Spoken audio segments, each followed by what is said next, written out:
আগমন করেছে, বাঁচার সুযোগ নাই। কানের কাছে বসে বসে কালেমার তালকিনটাই দেওয়া হয়, আল্লাহ এবং নবীর নাম মরার আগে আগেও কানে ঢুকায় দেওয়া হয়। এরপরে যখন জানাজা হবে, হাজার হাজার মানুষ দাঁড়িয়ে আছে, লাশ সামনে পড়ে আছে।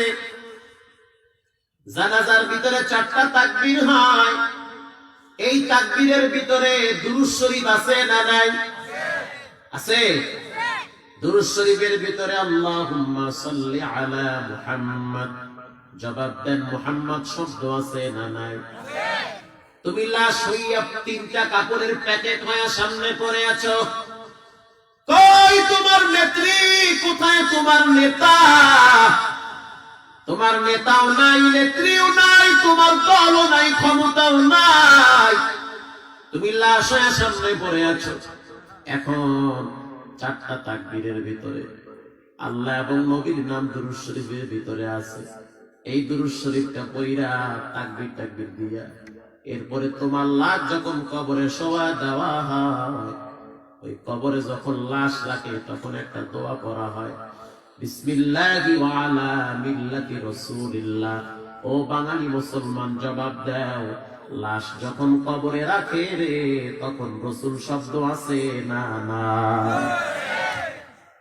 আজকে তুমি নায়িকাদের মতো চুল রাখো, খেলোয়াড়দের মতো গেঞ্জি পরো, অথচ মুহাম্মাদুর রাসূলুল্লাহর মতো চুল রাখো না। ক্রিকেটারের সাইজে তুমি আজকে সেই রঙে রঙিন হও। নেতা যেই কোট পরে তুমি সেই কোট পরো, নবী যেই পোশাক পরে তুমি সেই পোশাক কেন পরো না? জবাব দিতে হবে। নেতারে গালি দিলে মনে কষ্ট লাগে, নেত্রীর বিরুদ্ধে কিছু বললে তোমার কষ্ট হয়, কিন্তু আল্লাহর রাসূলের ব্যাপারে যখন নাস্তিক বেঈমানেরা কথা বলে তখন কেন তোমার কণ্ঠের আওয়াজ বড় হয় না? আল্লাহর হাবিবের এত সম্মান, এত মান, এত শান। মানুষ যখন কবরে চলে যায়, মানুষকে প্রশ্ন করা হয় 3টা। কয়টা? প্রথম প্রশ্ন হবে তোমার রবের পরিচয় দাও। দ্বিতীয় প্রশ্ন হবে তোমার নবীর পরিচয় দাও। 3 নম্বরের প্রশ্ন হবে ধর্মের পরিচয় দাও। ও যুবক, নবীর সাথে কোনো সম্পর্ক নাই, আল্লাহর নবীর কোনো আদর্শ নাই, অথচ শেষ জমানায় কেউ যদি নবীর একটা সুন্নাতকে জিন্দা রাখে, আল্লাহর হাবিব বলেন, মান তামাসসাকা বিসুন্নতি ইনদা ফাসাদি উম্মতি। এই ফিতনা ফাসাদের জমানায় কেউ যদি নবীর একটা সুন্নাতকে জিন্দা রাখে, 100 গলা কাটা শহীদের সওয়াবের মর্যাদায় তাকে ভূষিত করা হবে। আপনি আমারে গুলি করলেন, আমি 2-1 মিনিটে মইরা শেষ। একজনের জবাই করলেন, 2-1 মিনিটে মইরা যাবে। কিন্তু দাড়ি দিয়া, টুপি মাথায় দিয়া, লম্বা জামা পইরা এই বর্তমান ল্যাংটা দুনিয়ায় লম্বা টাইম চলাফেরা করা বড় কঠিন হয়ে গেছে।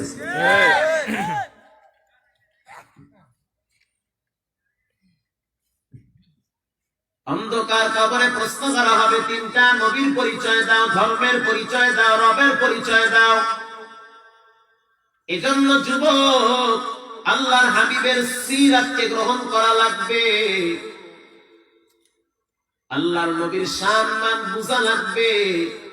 মুখে মুখে আশিকে রাসূল জুমার দিন মিষ্টি নিয়ে মারামারি করে, আর যখন নবীরে গালি দেয় তখন একটারও রাস্তায় পাওয়া যায় না। এটার নাম আশিকে রাসূলের পরিচয় না। বরং তোমার বাবারে গালি দিলে যেমন কলিজায় কষ্ট লাগে, নেতা নেত্রীরে কিছু বললে যেমন কলিজায় কষ্ট লাগে, এর চেয়ে বেশি কষ্ট পাওয়া লাগবে যখন বেঈমানেরা তোমার নবীরে গালি দেয়। এটাই নিয়ম। আল্লাহর হাবিব যখন মেরাজ থেকে দুনিয়াতে আগমন করলেন, সাদ বিন আবি ওয়াক্কাস রাদিয়াল্লাহু তাআলা আনহু সামনে বসা। মেরাজে যাওয়ার আগে আগে বিশ্বনবীর উপরে জুলুম অত্যাচারের মাত্রা বেড়ে গিয়েছে। মক্কার বেঈমানেরা বিশ্বনবীর গলায় গামছা লাগায় টানে, তায়েফের ময়দানে বাচ্চারা এমন জোরে পাথর মারে, এক একটা পাথরের আঘাতে চামড়া ছিলে ভিতরে গোস্ত পর্যন্ত পৌঁছায় যায়। আম্মা জান আয়েশা বলে, ও নবী আমার, এত সুন্দর দেহটা কালা হয়ে গেছে, কারণটা কি? বসন্তের দাগ উঠছে নাকি? আল্লাহর হাবিব বলল, না না, আমার শরীরে বসন্তের দাগ উঠে নাই। আমি যখন আল্লাহর কথা বলতে তায়েফের ময়দানে গেলাম, তখন তায়েফের বাচ্চারা আমার গায়ে যখন পাথর নিক্ষেপ করতেছিল বৃষ্টির মতো, একবার আর দুইবার না, নবী তিনবার জমিনে বেহুশ হয়ে গেছে। আবার দাঁড়ায়, আবার বেহুশ হয়, আবার দাঁড়ায়। শুধু তাই না, রক্তের কারণে আল্লাহর হাবিবের পায়ের জুতা মোবারক আটকে গেছে, চলতে পারে না। আজকে সেই নবীর ধর্ম ইসলামকে বেঈমানেরা ব্যঙ্গ করে, নষ্ট করার চেষ্টা করে। নাস্তিক বেঈমানেরা আজকে গোটা দেশ দখল করার চেষ্টা করে। আমরাও পরিষ্কার জানিয়ে দিয়েছি, এক বিন্দু রক্ত যতদিন দেহে আছে ততদিন পর্যন্ত মাঠে থাকবো, ঘরে যাব না।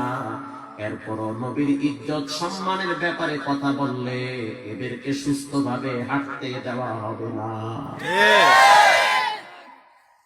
ভাইরা আমার, আল্লাহর হাবিব মায়ার নবী রাহমাতুল লিল আলামিন মেরাজ থেকে আসার পরে সাদ বিন আবি ওয়াক্কাসকে বলে, তোমরা কি ভেবেছো আমার সম্মান বুঝি কমে গেছে? আল্লামা জালালউদ্দিন সুয়ুতী খাসায়েতুল কুবরার ভিতরে উল্লেখ করেন, আল্লাহর রাসূল বলতেছেন, আরে আমার সম্মান কমে নাই। আমি রাসূল যখন মেরাজের সফরে গেলাম, জান্নাতে যখন প্রবেশ করলাম, জান্নাতের গেটে আমার নাম আল্লাহ লিখে দিয়েছে। শুধু তাই না, প্রত্যেক পাতায় পাতায় বিশ্বনবীর নাম লিখে দিয়েছেন কে?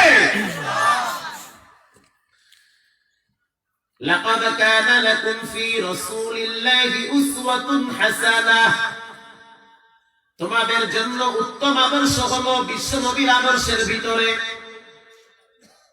সাহাবায়ে কেরাম আম্মা জান আয়েশাকে প্রশ্ন করলো, ইয়া রাসূলুল্লাহ, আল্লাহর হাবিবের চরিত্র কি?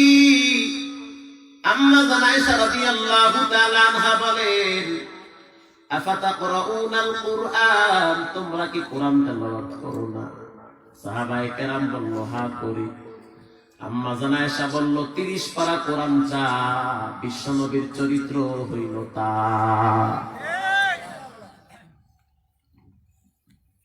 এজন্য নবীর আদর্শ গ্রহণ করা লাগবে। আজকে দেখেন, হাজী সাহেব মসজিদের সভাপতি, অথচ হের মাইয়ের বিয়ায় ড্যাক্সের আওয়াজে ঠেলায় মানুষ ঘুমাইতে পারে না। শুধু তাই, গায়ে হলুদের সময় বউ একজনের গায়ে গিয়া হলুদ মেহে আর একজন, বউ হইছে একজনের, হলুদ মেহে গিয়া আর একজনের। প্রতিটা সেক্টরে রাসূলের সুন্নতকে জলাঞ্জলি দেওয়া হচ্ছে, নাই নবীর আদর্শ। আর এখন যদি কোন বিয়ার অনুষ্ঠানে দাঁড়িয়ে টুপি নিয়ে কেউ যায়, চাইয়ে তাই ভাল্লুকের না, চিন্তা করে এটা কি জঙ্গল উঠতেছে? তার মানে এগুলো চলে না। আরে বেটা, আল্লাহর নবীর আদর্শওয়ালা উম্মতরা যদি বাংলার জমিনে না থাকতো, তাহলে করোনার কারণে গোটা দেশ আজকে লাশে পরিণত হয়ে যেত।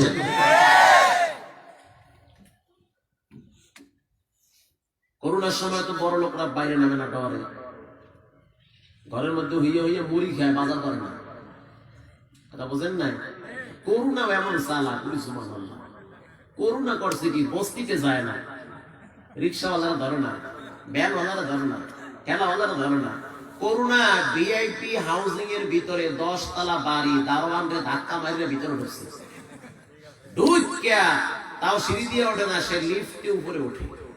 লিফটে উপরে উঠে খোঁজে 342 নাম্বার ভিআইপি রুম কোনটা। একজনে কয় এইটা। একবারে ঢোকার তো চান্স পায় না, এসি রুমের ভাগ্যে ঢুকছে। ঢুইকে বিদেশি কম্বলের নিচ দিয়ে পায়ে গিয়ে মিস কল দিয়ে কয়, আমি করোনা, তুই ভিআইপি রেডি হ। ঠিক না ভাই? ঠিক। গত কয়েকদিন আগে এক সাংবাদিক বলতেছে যে বাংলাদেশের ভিতরে করোনায় আক্রান্ত হয়ে কয়েকজন আলেম মারা গেছে, জরিপে আসলো একজনও না। আল্লামা জুবায়ের আহমদ আনসারী জানাজায় লাখ লাখ মানুষ সমবেত হয়েছে। আপনাদের এলাকার একজন বুদ্ধিজীবী, সেও বলছিল যে সাবধান, করোনায় ধরবে। লকডাউনে ফালাও, আল্লাহর খেলা তো আর এক রকম হয়ে গেছে। একটাকেও করুণায় ধরে নাই, সব ষড়যন্ত্রকে আল্লাহ বঙ্গোপসাগরে ভাসায় দিয়েছে। কারণ স্বাস্থ্যবিধি সবচেয়ে আমরাই বেশি মানি, কারণ আমরা রাসূলের সুন্নাত মানি। 5 ওয়াক্ত নামাজের আগে ওযু আছে না নাই? আমাদের তো স্বাস্থ্যবিধি মানে কেটা বেশি। আমরা ওযুর সময় হাত ডললে ডললে ধুই, ঠিক কুলি করি, নাহের ভিতরে পানি ঢুকাই, তাহলে স্বাস্থ্যবিধি আমরাই সবচেয়ে বেশি মানি ইনশাআল্লাহ।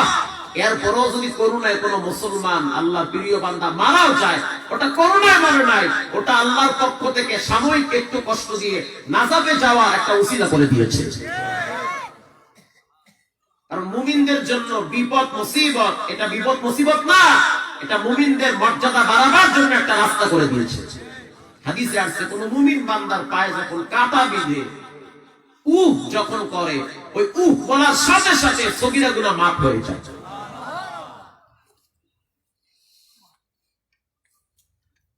কি কমু ভাই, দুঃখের কথা, এতগুলা দাড়ি নিয়ে আর 4 দোকানে বিড়ি খায়, টিভি দেখে, অথচ নামাজ পড়ে না, মসজিদে আসে ভয় নাই, আল্লাহ সুন্নাত নাই।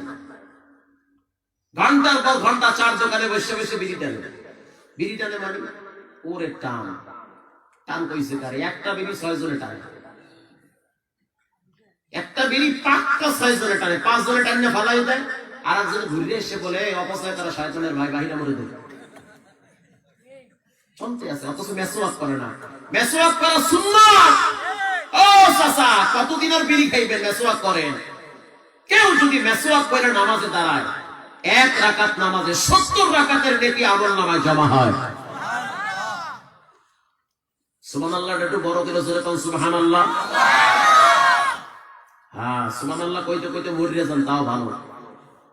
সুবহানাল্লাহ আলহামদুলিল্লাহ বলতে বলতে স্ট্রোক কইরা মরেন, তাও কি 1000 গুণ ভালো। আর নেতার পিছনে স্লোগান দিয়া বিড়ি আর চা খাইতে খাইতে মরলে শহীদ মর্যাদা পাইবে।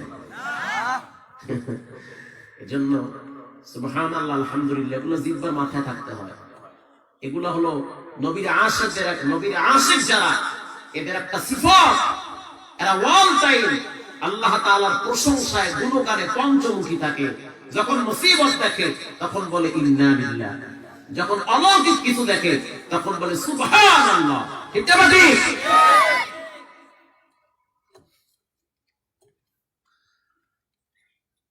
একটা কলা 2 জনে খাবে না, একটা কলা আপনি, আচ্ছা আপনারা বলেন, আপনাদের এলাকার ভিতরে বিড়ি সবচেয়ে বেশি বিক্রি হয় না কলা সবচেয়ে বেশি বিক্রি হয়? মাশাআল্লাহ।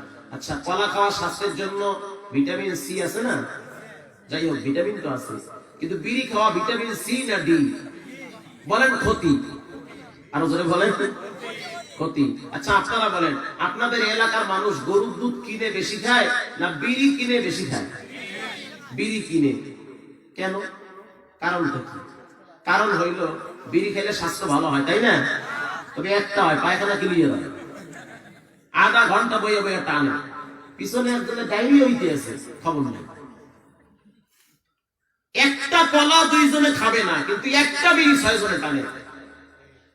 এই হলো আমাকে অবস্থা। আমাকে মন মানসিকতা একেবারে নষ্টের দিকে চলে গেছে। সরকার রাস্তা বানাইছে সোজা, হুন্ডা চালায় বেহা বেহা করে। কি ভাই, তুমি হুন্ডা বেহা চালাও, তোমার চাকায় সমস্যা? না, আমার চাকায় সমস্যা না, আমার পিছনে বক এটা দেখেন না, কেডা বক? আমার ভাবি। সুবহানাল্লাহ সুবহানাল্লাহ। তোমার ভাবি তোমার হুন্ডার পিছনে ব্যাপার কি? কার হুজুর কহেন না, আমার ভাই তো বিদেশ গেছে, আমার কাছে আমানত হয়ে গেছে। সুবহানাল্লাহ, এটাও সুবহানাল্লাহ। চলতেছে বিচার উল্টা পাল্টা।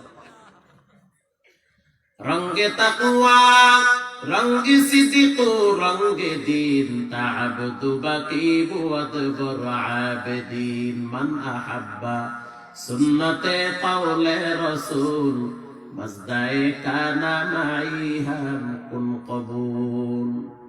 আল্লাহর নবীর সুন্নাতের ভিতরেই শান্তি। নবীর আদর্শ ছাড়া কোন পথে শান্তি নাই।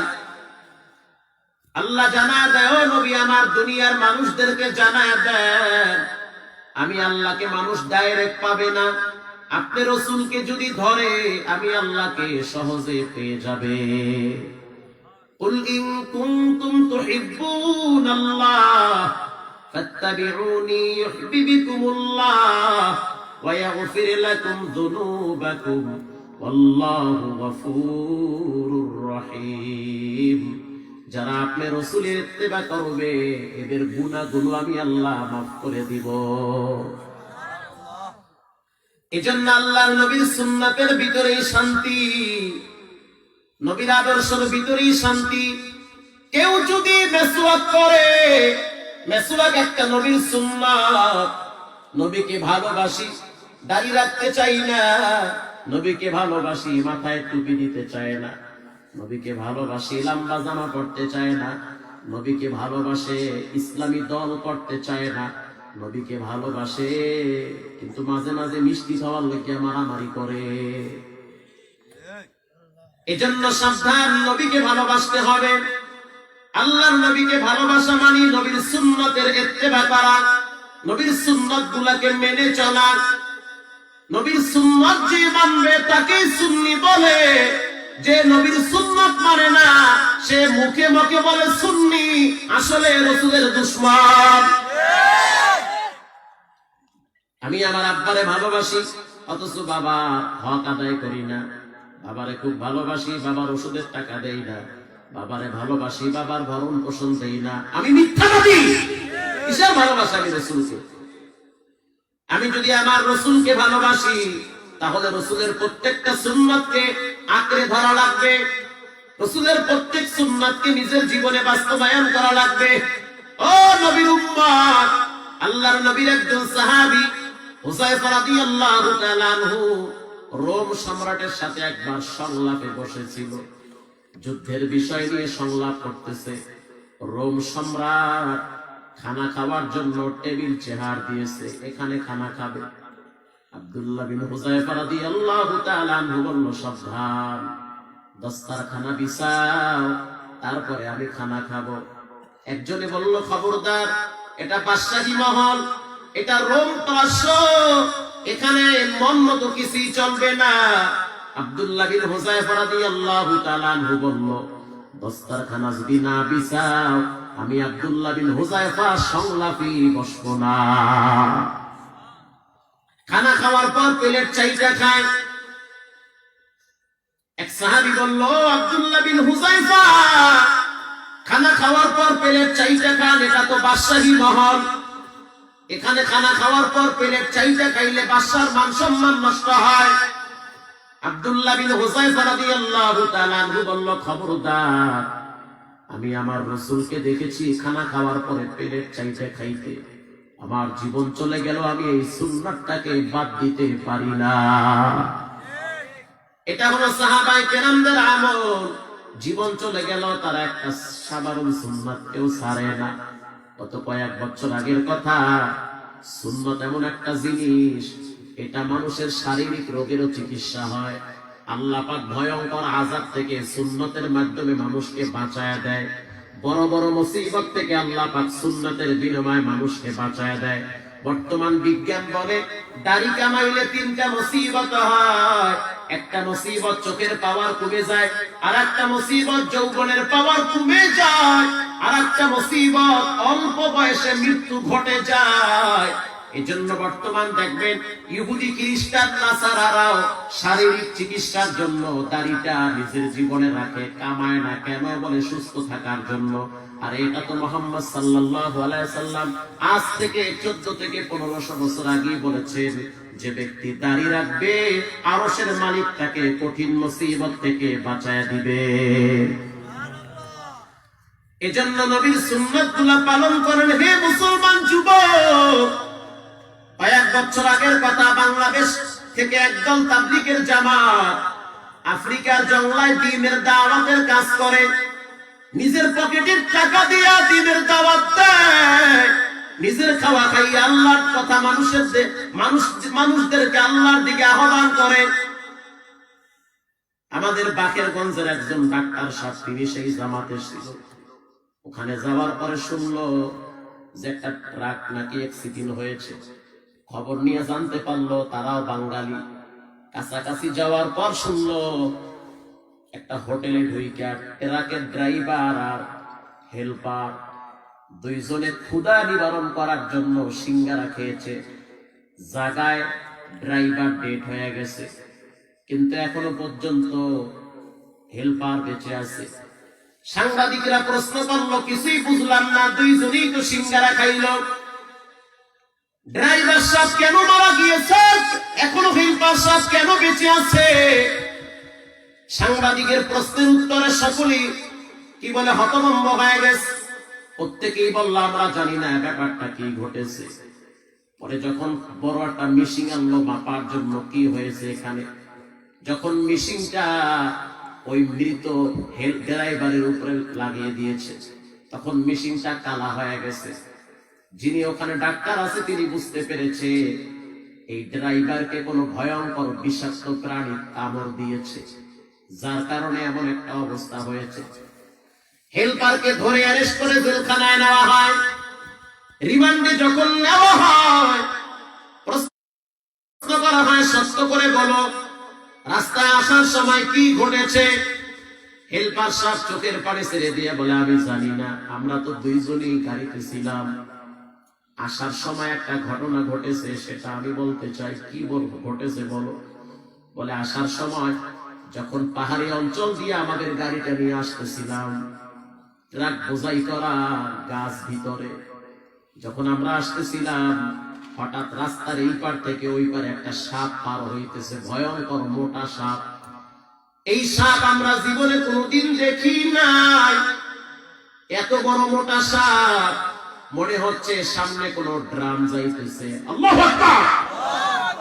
ভয়ঙ্কর সাপ যখন মাঝখান থেকে যায়, ড্রাইভার সাহেব ব্রেকে যখন পা নিয়েছে, তারপরও ব্রেক গাড়ি কন্ট্রোলে আসে নাই, নিয়ন্ত্রণে আসে নাই, চাকা সাপের উপর দিয়ে চলে গেল, গাড়িটা আস্তে স্লিপ কেটে গেল। কিছু দূর যাওয়ার পরে চাকা পালসার হয়ে গেছে। আমরা গাড়ি থেকে নামলাম দুইজনে, নামার পর চাকা যখন পাল্টায় ফেলাইলাম, পাল্টানোর পর আমরা সিদ্ধান্ত নিলাম যে আমরা সামনে যাওয়ার পরে একটা দোকানে সিঙ্গারা খাবো, খিদা লেগেছে। যখন আমরা দোকানে আসলাম, দোকানে আসার পর আমরা দুইজনে সিঙ্গারা নেওয়ার জন্য সিঙ্গারার সামনে গিয়ে দাঁড়াইলাম, যেখানে সিঙ্গারা ভাইজা রাখে এর সামনে দাঁড়িয়েছি। সিঙ্গারায় হাত দিব, আমি তো হেল্পার, আমার ভিতরে হঠাৎ কামড় মারছে মাথায়। আমার ভিতরে একটা চিন্তা আসছে যে খাবারে হাত দেওয়ার আগে হাতটা ধোয়া বিশ্বনবীর সুন্নাত। আমি আর দেরি করলাম না, দ্রুত আমি হাত দুইটা ভালো করে পরিষ্কার কইরা বিসমিল্লাহ বইলা সিঙ্গারাটা হাতে নিয়ে মুখে কামড় দিলাম। আর ড্রাইভার সাহেব ডাইরেক্ট হাত ধোয়া ছাড়া সিঙ্গারায় হাত দিয়েছে।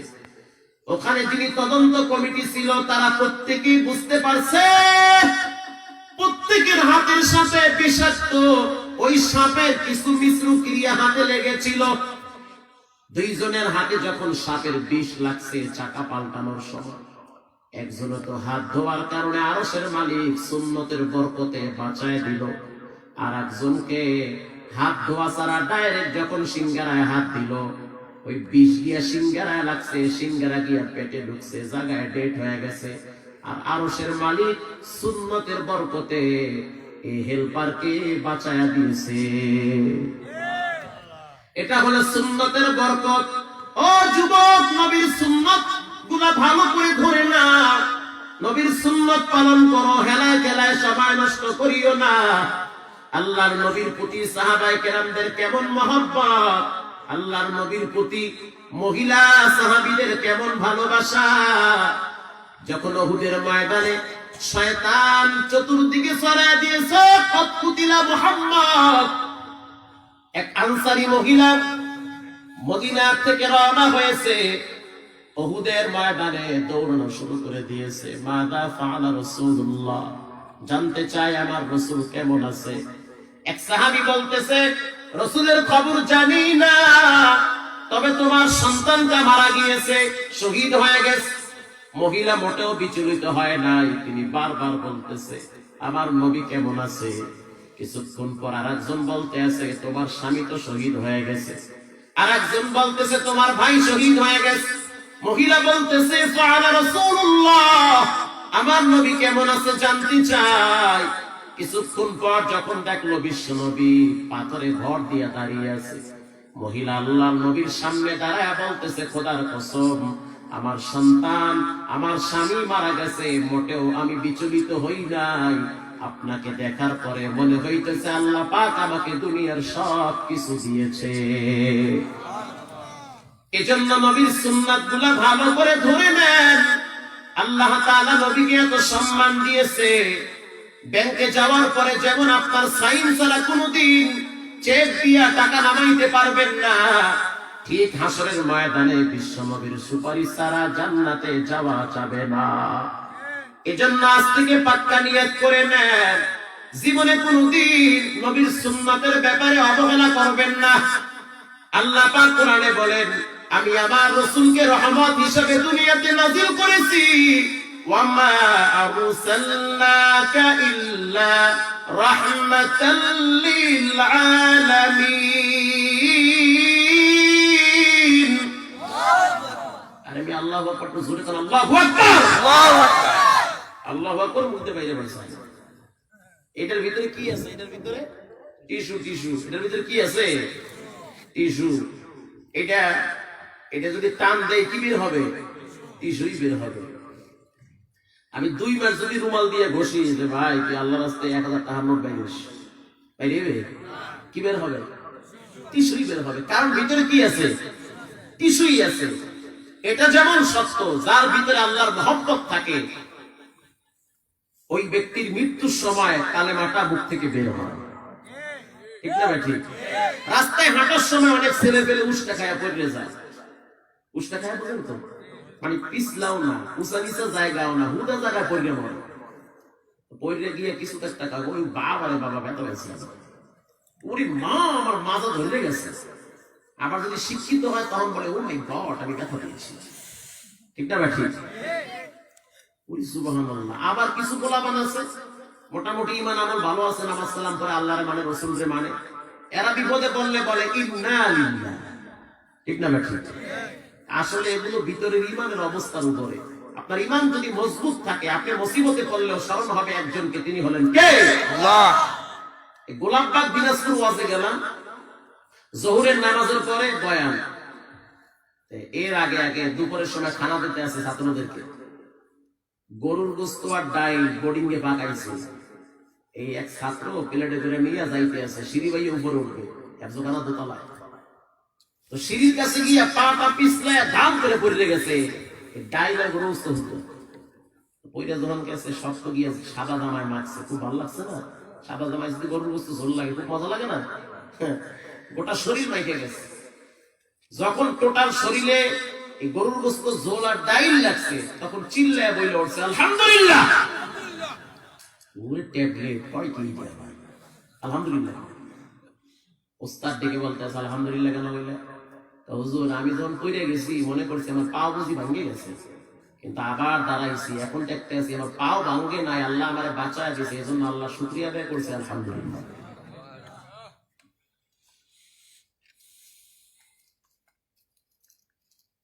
এজন্য নবীর সুন্নাতের উপরে কোনো আমল নাই। যেই নামাজে নবীর সুন্নাত নাই ওই নামাজ কবুলই হয় না। ঠিক না ঠিক? মান আহাব্বা সুন্নতে কওলে রাসূল মাজদায়েকা নামাইহা মুকুন কবুল। এজন্য আজ থেকে পাক্কা নিয়ত করে নেন, আল্লাহর নবীর আদর্শ গ্রহণ করবেন। দাড়িটা রেখে দেন, 5 ওয়াক্ত নামাজ পড়েন, মা বাবার খেদমত করেন, মুরব্বীদের সাথে ভালো ব্যবহার করেন, কোরআন তেলাওয়াত করেন, মেসওয়াক করেন, মাথায় টুপি দেন, লম্বা জামা পরেন। মরলে তো হঠাৎ দেখবেন সাদা 3টা জুব্বা পরায়া দিয়েছে, ভয় লেগে যাইবে। মরার আগে 3টা জামা গায়ে লাগান, একটা জামা গায়ে লাগান। মাঝে মাঝে সাদা জুব্বাটা পইরা আয়নার সামনে দাঁড়ায় দেখবেন কেমন দেখা যায়। এর যুবক মইরা গেলে তো প্যান্ট খুলে ফেলাইবে, টি শার্ট খুলবে, এরপরে করেন। কেউ যদি একবার দুরূদ শরীফ পড়ে, আল্লাহর নবী বলেন তার আমলনামায় 10টা নেকি জমা হয়, 10টা গুনাহ আল্লাহ পাক ধুইয়া মুছা ফেলায়া দেয়। অতএব আজ থেকে ওয়াদা করে নেন, 5 ওয়াক্ত নামাজ পড়ব, নবীর সুন্নাতগুলো মেনে মেনে চলবো, জীবনে কোনোদিন বেয়াদবি করব না। এবার আপনারা বলেন, বাংলাদেশের ভিতরে অসংখ্য পুলিশ অফিসার আছে, আর্মির অফিসার আছে, স্কুল কলেজের অনেক ছাত্র ভাই আছে, 5 ওয়াক্ত নামাজ পড়ে, দাড়ি রাখে, লম্বা জামা আছে না নাই? ভ্যান চালায়, রিক্সা চালায়, চানাচুর বিক্রি করে, কামলা দিয়া খায়, 5 ওয়াক্ত নামাজ দিয়ে মসজিদে পড়ে, আছে না নাই? যদি পারে তারা, তুমি কেন পারবা না রে বাবা?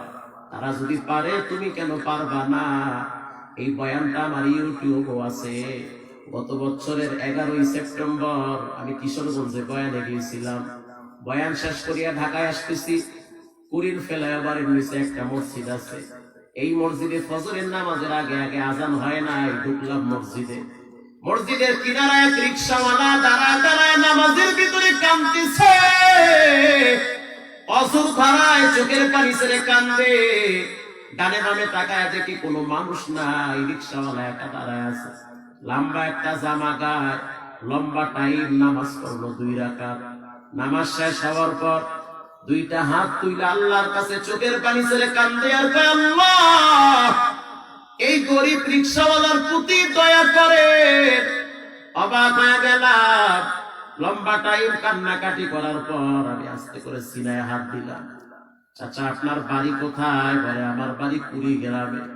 কুড়িগ্রামের মানুষগুলো একটু সরল টাইপের হয়, কুড়িগ্রামের মানুষগুলো একটু নরম দিলওয়ালা হয়, কুড়িগ্রামের মানুষগুলো খুব ধনী না, নিম্নমানের মানুষ, নিম্ন আয়ের মানুষ। আমি বললাম, চাচা, এই রাত্রিবেলা তো মানুষ ফ্ল্যাটে ঘুমিয়ে আছে, কেউ মদ খাইয়া ঘুমায়, কেউ গাঁজা খাইয়া ঘুমায়, কেউ তাস খেলায় ঘুমায়, কেউ নামাজ চাইরা ঘুমায়, অথচ আপনি এই প্রচন্ড গরম পড়তেছে এই সময়, অথচ মসজিদের কোনায় দাঁড়ায় দাঁড়ায় নামাজ পড়ে আল্লাহর কাছে কান্দেন, কারণটা কি? চোখের পানি দিয়ে দাড়ি ভিজতেছে, দাড়িগুলা হাত দিয়া ধইরা বলতেছে, একটু দোয়া করিয়ে, আল্লাহ পাক যেন আমাকে দাড়ির উসিলায় কবরে মাফ করে দেয়। হুজুর, কয়েকদিন আগে আমি আমার আব্বারে নিজের হাতে কবরে রাখছি। বাবারে যখন কবরে রাখলাম, ডানে তাকায় দেখি মাটি,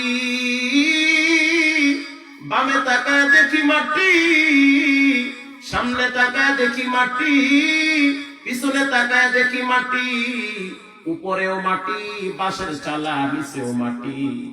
আমার আব্বায় রাত্রিবেলা বাতি নিবায় ঘুমাইতে ভয় পাইতো, ডিম লাইট বন্ধ করলে অন্ধকারে ভয় পাইতো। কয়েক মাস আগে আমি আমার আব্বার নিজের হাতে সেই অন্ধকার কবরে শোয়া রাখছি। আমার ভয় লাগতেছে, না জানি আমার আব্বার সাথে আল্লাহ কি ব্যবহার করে। একটু দোয়া করবেন। আমি রিক্সা চালাই, কামলা দিয়ে খাই, ঢাকা শহরের অলিতে গলিতে মানুষ টানি, রিক্সা চালাই, এত কষ্ট দুনিয়াতে করি, যদি আবার মরার পরে আল্লাহ কবরে আযাব দেয়, আমার মতো হতভাগা কপাল করা কেউ নাই। আমি বললাম, এই লম্বা জামাটা কেন পরলেন? এত বড় জুব্বা কেউ পরে নাকি? বলে, হুজুর, এটা শুধুমাত্র আল্লাহর নবীর ভালোবাসায় জামাটা গায়ে দিয়ে আমি রিক্সা চালাই। মাথায় একটা পাগড়ি পরা, বলে পেট্রোল দিয়ে পাগড়িটা মাথায় রাখি। ও মুসলমান, এমন কিছু আশিকদের কারণে আরশের মালিক এখনো আমাদেরকে খাওয়ায়া পড়ায়া ভালো রাখছে। এরা যদি না থাকতো, আমরা যে 2 নম্বরই করি গজবে শেষ হয়ে যাইতাম। মাদ্রাসার ছাত্ররা সুন্নাত মানে কওমিয়া মাদ্রাসায় গিয়া দেখেন, বেশি লাগবে না, আপনি চুনারুঘাট শামসুল মাদ্রাসায় গিয়া দেখেন, ছোট ছোট বাচ্চারা আল্লাহর কোরআন নিয়ে রাত্র 3টার সময় কান্দে আর আল্লাহর কাছে দোয়া করে। আর গভীর রাতে আল্লাহর কাছে উস্তাদেরাও চায় নামাজে বৈশা কান্দে। ওদের চোখের পানি আর ওলামায়ে কেরামদের ভোর রাতের কান্নার কারণে এখনো পর্যন্ত আল্লাহ পাক আসমানের মালিক, আসমানের গজব থেকে আমাদেরকে হেফাজত করেছে। এজন্য সময় বেশি নাই, যে কোনো সময় মৃত্যুর সময় চলে আসতে পারে। নবীর সুন্নতগুলা পালন করব, দাড়ি রাখবো, মাথায় টুপি দিব, হালাল খাবো, বেয়াদবি করব না, মা বাবার সাথে অন্যায় করব না। দিলটা যদি ভালো হয় 5 ওয়াক্ত নামাজ পড়ব, সহি তরিকায় কারো সাথে বেয়াদবি করব না। তওবার নিয়াইতে 2টো হাত আল্লাহকে দেখা দাও। নারায়ে তাকবীর। আয় আল্লাহ, আপনি হাতগুলো কবুল করে নেন। আয় আল্লাহ, নবীর খাঁটি উম্মত হিসাবে কবুল করে নেন। মৃত্যু পর্যন্ত দিনের সহি তরিকায় থাকার তৌফিক দেন, বলেন আমিন।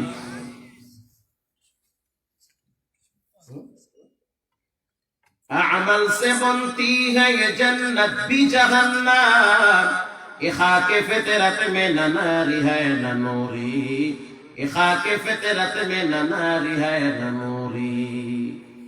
আমি শারীরিকভাবে অসুস্থ, কয়েকদিন ধরে গলা বসা, আজকেও আসতাম না, যেহেতু সুন্দর ঘরের কাছে আমি ধরা, এজন্য চলে আসছি এখানে। তাও এক জায়গায় কিছু কথা বলে আসছি, কালকে কোথায় যেন ছিলাম 2 জায়গায়, সবকিছু মিলায় কথা ভিতর থেকে বের হচ্ছে না, কষ্ট হচ্ছে। এরপরও ওয়াদা রক্ষার্থে আপনাদের কাছে আসছি। আজকে আবার শীতের চাপটাও একটু বাইরে গেছে, তাই না? ঠান্ডাও বেশি, গভীর রাত পর্যন্ত আপনারা বসে আছেন। এখানে অনেক মানুষ আছেন, ঘরে গিয়ে দেখবে মাও নাই বাবাও নাই, খালি বিছানা পড়ে আছে, আছে না? না নাই নাই। আচ্ছা বলেন, মা বাবা যদি থাকতো তাহলে খাওয়ানো লাগতো না? কথা বলেন না কেন? চিকিৎসার ব্যবস্থা করা লাগতো। আমি এই বিদায়ের বেলায় আপনাদেরকে নিয়ে দোয়া করবো। আমি